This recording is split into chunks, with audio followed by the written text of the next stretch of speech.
OMS is a facility maintenance company. We provide all the trades services across Australia, so from cleaning through to electrical, plumbing, roller doors, pests, so all the different trades. We provide a management service of all those trades to our commercial customers. We're located over in Brisbane at Albion. That's our head office. However, all our services are provided across Australia.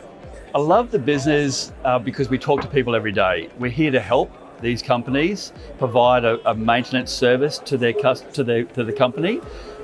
We have a lot of different contractors that we work with, and be able to have a one-stop shop has been a real great appreciation for our customers that they can save time by using our company.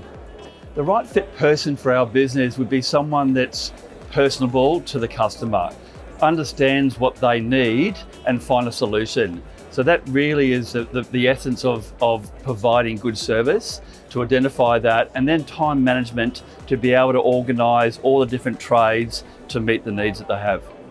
A lot of misconceptions are that, as a management service, they're paying a margin on top of already a trade margin.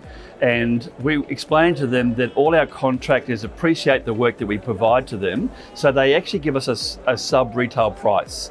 By that discount, our management fee goes to that, which is therefore competing against the other competitors in the same market. My advice for people to get into this business, any sort of franchise, is to look at their track record as far as how long they've been in operation for. Also to see if it's a service or a product that they feel passionate about. It's got to be something that they feel comfortable to do. And for us to be able to help people in a trade service that is high in demand at the moment is something that they need to be passionate about. And if they can do that with good ethics, then they're on the way. Our focus is always on about improving customer service and the performance and efficiencies of what we do. Through technology, we're able to improve on our back-end systems, having good relationships with our contractors and technology used there as well. But also then in just our approach to our customers, finding the most efficient way to do it, but also cost effective.